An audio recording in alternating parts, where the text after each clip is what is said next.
Здравейте и добре дошли в канала ми. Стана традиция май само около Коледа да пускам видеа.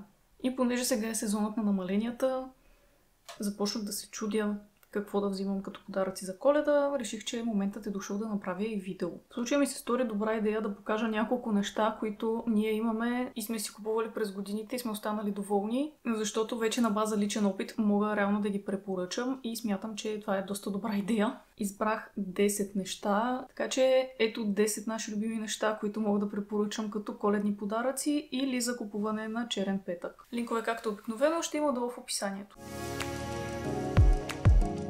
Започвам с малко по-развлекателните категории и с едно от последните неща, с които се здобихме. Безжични слушалки. Мисля, че няма човек, който вече да няма безжични слушалки. Тези конкретно са с Active Noise Cancellation и True Wireless, което ме накара и аз да искам нови слушалки, защото тези не са мои. Моите са AirPods и нямат Active Noise Cancellation, но то било много яко да го имаш, така че абсолютно препоръчвам някакъв такъв тип слушалки. Тези са по-спортен модел, тапички. И супер много си заслужават. Даже в момента май са намалени още повече в Озон, защото когато аз ги купувах бяха на по-висока цена, отколкото ги видях последно. Номер 2. Nintendo Switch. За любителите на игри и за хората, които имат нужда от развлечение, когато пътуват, това е много чудесно устройство. Може да се ползва както като преносимо устройство, така и да се включи с HDMI към монитор, към телевизор и да играете така. В момента има по-нов модел от този и има пакети, с които получавате игра безплатно, което е много яко. Също ми се стори, че са доста намалени. Общо взето за любителите на такъв тип развлечения, каквато и да е конзола, смятам, че няма да сбъркате, пък ако знаете човек какво точно иска, ще е най-добре. Разбира се, няма как да минем през настолните игри и понеже това е нещо, което много често се споменава, просто ще кажа кои са моите лични фаворити и неща, които играем най-често, когато се съберем с хора. Едното е именно тази игра. Тя вече има 2 версии, а останалите са Secret Hitler, която абсолютно винаги е изключително забавна. Следват Mysterium и Dixit, които малко повече развиват въображението и на мен лично са ми много големи фаворити. Тук идва моментът да включа и някакво лего, каквото и да е. Смятам, че и малки и големи има как да се зарадват на нещо такова. За жените има много красиви серии, които са, например, с някакви растения или цветя. Просто има лего на всякаква тематика, за малките е интересно, има и други хора любители.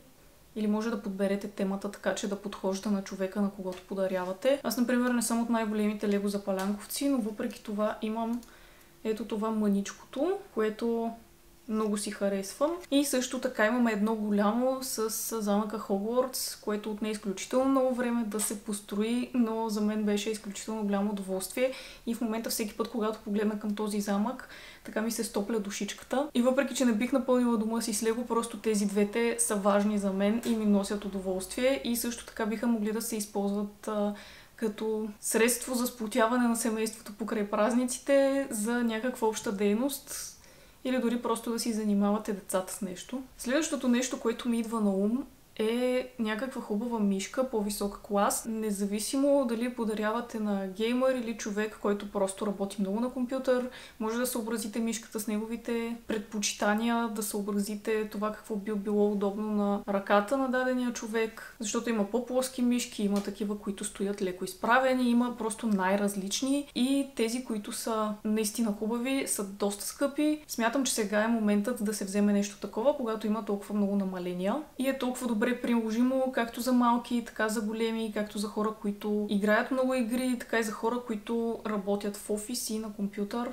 Например, за дизайнери смятам, че също би бил много подходящ подарък. И в тази връзка следващото нещо е удобен стол. Независимо офис, гейминг, какъвто и да е, аз лично мога да препоръчам този, на който седя в момента, но видях, че го няма в наличност, за това ще оставя няколко алтернативи и като цяло вие може да си разгледате и да прецените. Тук също мисля, че времето е доста подходящо, именно заради намаленията и защото хубавите столове са скъпи. Не мога да пропусна нещата за лична хигиена. Това, което аз бих препоръчала най-вече за женската аудитория е фотоепилатор. Аз имам този на Philips от серията Lumea.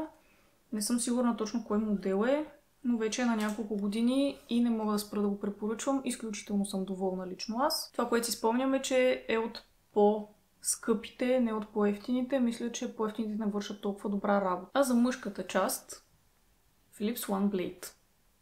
Този е с повече приставки, идва си с такова кълъвче, работи безжично, т.е. зарежда се батерията и след това може да си го използвате без кабели и подобни други пречки. Особено ако нямате контакт в банята, е много удобно. Доколкото знам, има няколко разновидности, но аз лично бих препоръчала да си вземете с повече приставки, за да може да го ползвате за повече неща. Какво по-добро време от сегашното да си купите и нов телефон? Видях, че iPhone 16 и iPhone 16 Plus, които излязоха съвсем наскоро, са намалени. Най-вероятно има и други модели, но това са телефоните, които аз видях. Не знам за другите хора как е, но аз лично като бях малка, едно от нещата, които най-често ми се подаряваше за Коледа, беше именно телефон, защото я се счупи, я нещо друго и дори да е счупен, караш цяла година така и на Коледа нов телефон. За накрая съм оставила нещо за дома. Съвсем наскоро се здобих с тази парочистачка, от която съм много доволна, но сега няма да казвам повече, съвсем скоро ще видите видео за нея. Това е моята лична препоръка, но общо взето прахосмокачки, роботи, парочистачки, всякакви такива неща. Може би за някои хора е странно да подаряват такива или да им бъдат подарявани, но аз лично, например, се радвам много на такива работи.